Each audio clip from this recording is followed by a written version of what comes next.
Hi, and welcome to another 3-string cigar box guitar lesson from Coda Guitar.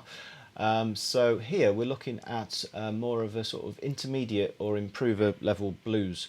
So we've just done a more basic beginner 12-bar blues lesson. So make sure you can play that first, or if you've already been playing for a while, make sure you're okay with the sort of techniques covered in this, because there's some more tricky sort of developments of the riffs that were introduced in the beginner level 12-bar blues. We've also got videos on finger picking, basic slide technique, and just how a 12-bar blues structure works. So feel free to check those out if there's anything that's unclear in this video. So without further ado, here is a tuning. We've got low G, we've got middle D, and we've got high G.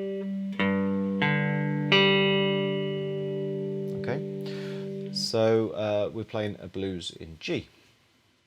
Now, as with all of the other picking patterns that we've looked at so far in this series, your thumb is thumping away on the beat, so just where you'd normally tap your foot, okay? And the fingers are either playing in between or with the thumb. So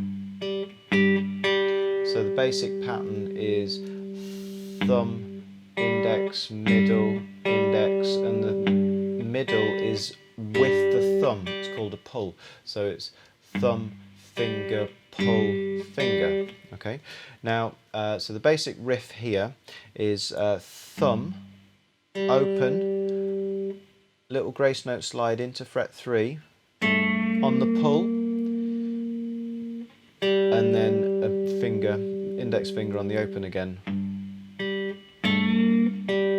Okay, now that was actually the first riff in the previous video. We're going to extend that out and go for a slide, a sort of grace note slide into fret 3 on the middle D string straight afterwards. So we've got, that's with the thumb. So now what I'm trying to do here is angle. It's quite tricky if you can see that angle. So the, try that from a different angle.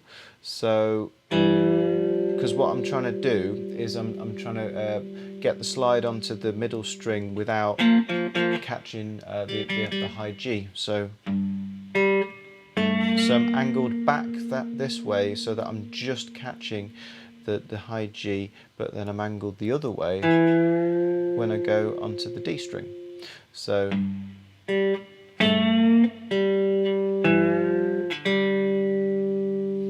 that again. Index, together, pull, index, and then pull again. Okay, 1.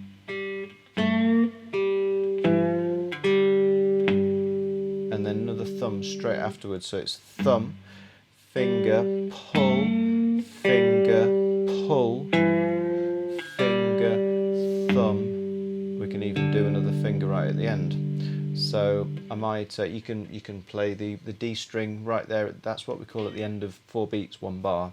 So you can either use your index finger on the middle string, or you can go back to the G. It's just a little sort of filler just to keep the momentum of the energy of the riff going. So it's thumb, finger, pull, slide, finger, pull, finger, thumb. I'll repeat that.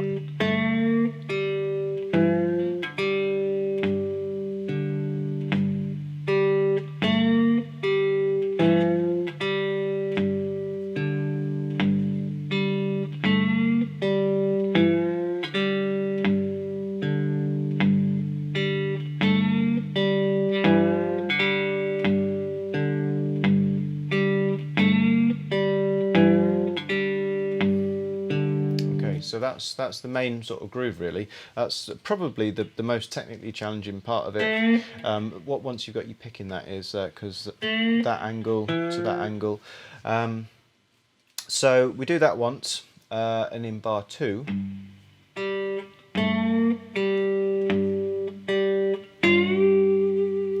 going up to fret 12.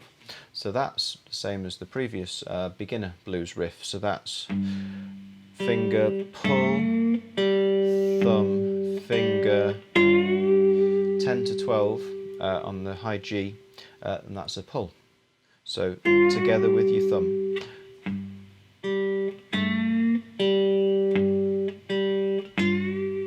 So we've got both bars, 1, 2, 3, 4, 1, 2, 3, 4.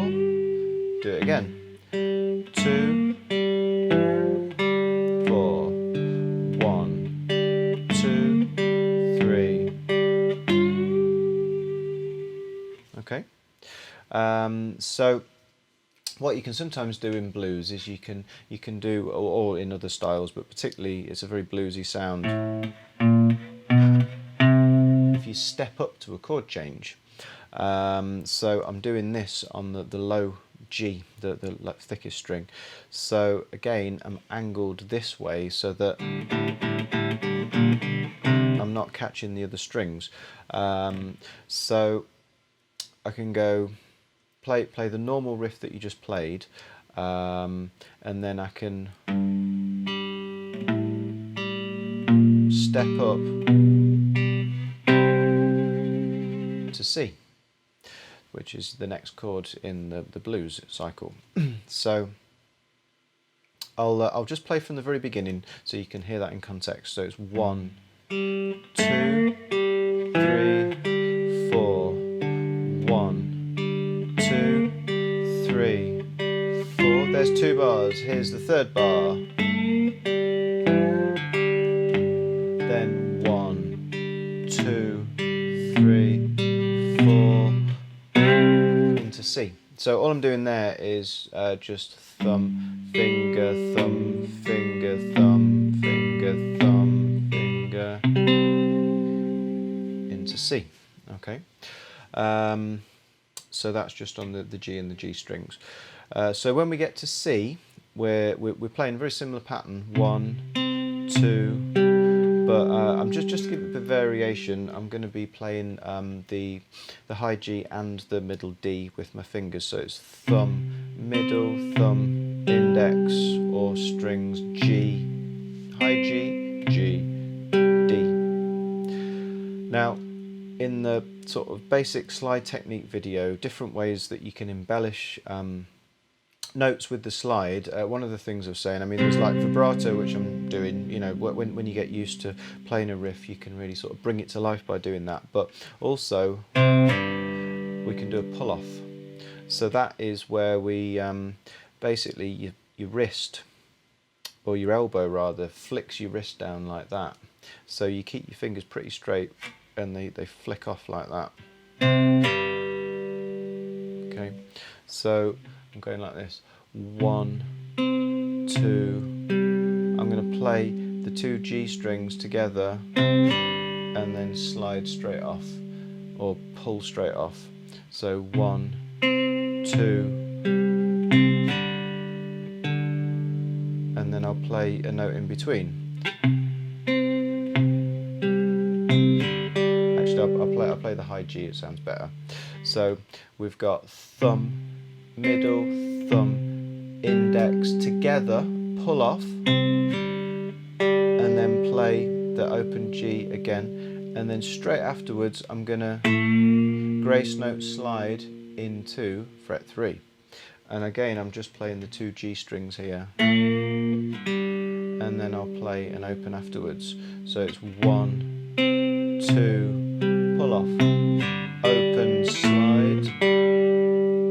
So I'll do that again. So it's thumb, middle, thumb, index, pull off, open, slide. That should have been 2 strings there. Open, or we can hit that as an open. It doesn't really matter. It's just, again, it's just keeping the momentum. A lot of the open strings in between are just keeping the speed sort of ticking over. So 1, 2, 3, 4, 1, 2, 3, 4, 1,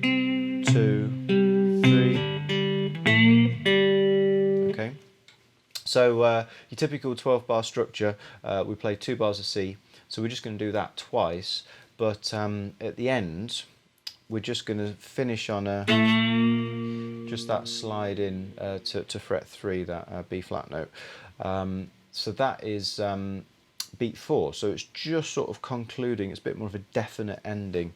So both bars just sound like this, very, very similar. 1, 2, 3, 4, 1, 2, 3, 4. So there's just not an open at the end, just let that ring out.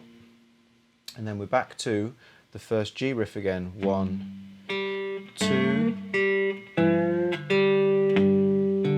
1, 2, 3, 4. Now that's two bars there, so we're done with the G now. And then we're going to go to the D, fret 7, so this is the third and final chord that we're using. We're going to use, just keeping it relatively simple, we're going to use exactly the same pattern, picking pattern, as what we did on the C. So we're going 1, 2, same slide, pull off, sorry, open. This time let's go up to fret 9 and just play the 2 G strings. So 1, 2, pull off, and then up to fret 9 there. I'll do that one more time.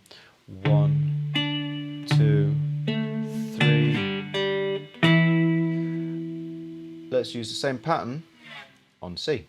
1, 2, 3. But we'll go to 3, exactly the same as what we did in bars 5 and 6 before.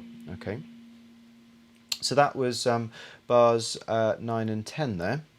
And then we're going to do a turnaround after that, which is in the previous beginner video we kind of went down, we descended. This time we're going to go up instead, so we're going to play the open strings, so G and G, thumb, finger, fret 4, so I'm angled here, coming across so that I'm not catching the D, the high D and the G strings. I'm just fretting, if you can see that angle there, just fretting fret 4 in this case, or the slide over fret 4 of the bottom string. Okay, and then this is a little what we call chromatic, 1 fret at a time, step up to D, back to fret 7. So it's like fret 4, let's have a finger note there, high G, fret 5, high G, fret 6, high G, and then up to D, back to D. So that's the turnaround at the end of the blues. And like we said in the beginner blues video, when you hit the D, it sounds like we've reached the end of the cycle, but we've not finished. It wants us to go back to a G, so we just go around the whole thing again, because we very rarely have separate verse and chorus kind of progressions in blues. Normally you just keep cycling the same thing once you've established it.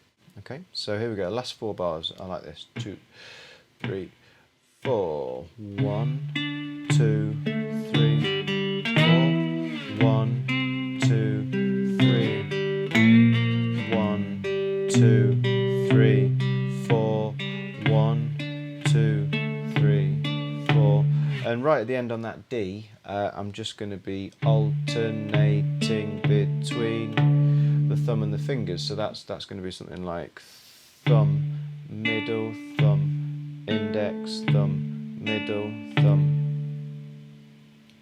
One little thing which again I explained in the beginner blues video and in more detail in the original finger picking pattern video, I'm doing constant palm muting on this bottom string, so it's there's nothing wrong with the sound of this particular cigar box. It's just I'm dampening that so that I've got a different sound between like what's effectively the bass line and the higher notes, the sort of riff notes on top. So last 4 bars one more time. So we've got 2, 3, 4, 1, 2, 3, 4, 1, 2, 3, 1, 2,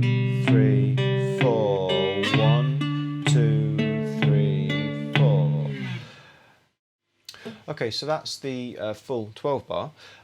So if I just play through it slowly a couple of times, you can hear how all that fits together, and then you can hear how it loops back round when we get to the D at the end of the turnaround, and when we go back to the start again. So something like this: 2, 3, 4. 1, 2. 1, 2, 3. Do it again. Then step up to C. 1, 2. 1, 2, 3, 4. 1, 2. 1, 2, 3. D. 2, 3. C. 2, 3. Turn around. 2, 3, 4. 1, 2, 3, 4. 1. Start again.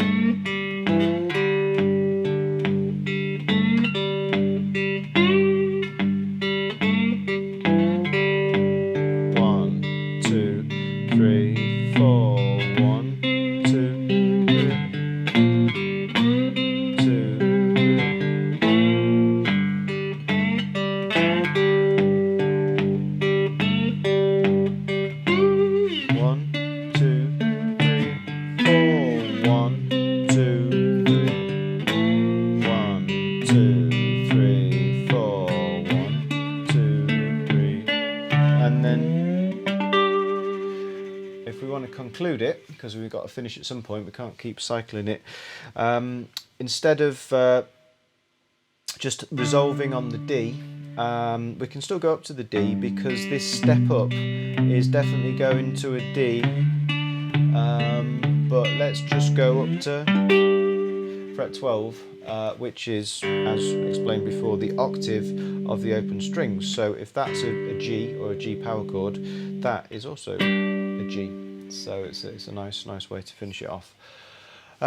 So take your time with that. It's a little bit fiddly, and it's really important to get that thump, that very sort of strong rhythmical drive, because blues isn't the most complex music relative to some things, but it's got a really nice sort of strong driving rhythmical feel. So often when you play in sort of unaccompanied stuff like this, your thumb is effectively like your rhythm section, so it's like your bass player combined with your drummer, and then we've got the riffs on top. So you've got to make sure that you keep this very consistent and very solid, and then it will sound quite authentic. Feel-wise, that was straight. Now, the previous video where we're talking about the whole 12-bar cycle, how a 12-bar blues works, I just briefly explained the difference between straight and swung rhythms. Quite important, because loads of blues is played with a swung feel. It has a more of a sort of lazy, relaxed feel, whereas straight is quite sort of driving. All of the notes are exactly chopped up, so they're exactly twice as fast when you put your fingers in between the thumb. So the fingers are exactly halfway in between the thumb notes, so it's sort of even spacing. Swung is uneven, so it's a long thumb, short finger, so it's long, short, long, short, long, short, long, short. So you could play this with a swung feel as well.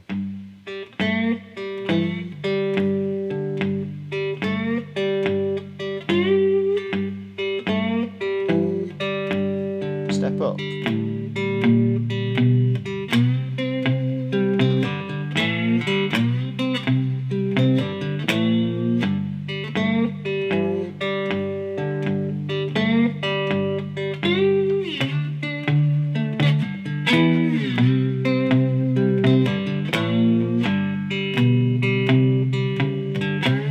So it's basically, the thumb is doing exactly the same as what it was doing before. It's the finger notes in between which have got a different feel.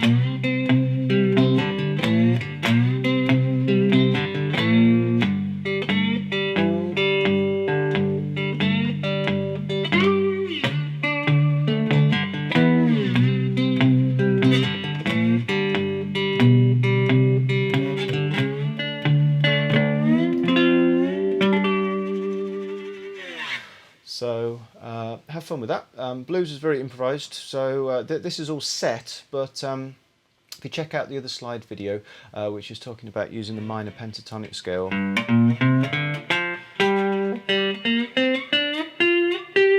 then hopefully it should give you some ideas of how you can actually create your own riffs and keep them within that 12-bar format, which is exactly what blues musicians do. You know, it's a very improvised form, so learn this to get the technique down and to get an understanding of keeping a 12-bar structure going. But then if you're able to come up with your own riffs, then fantastic. So hope you enjoyed this lesson and look forward to seeing you here again soon on Coda Guitar.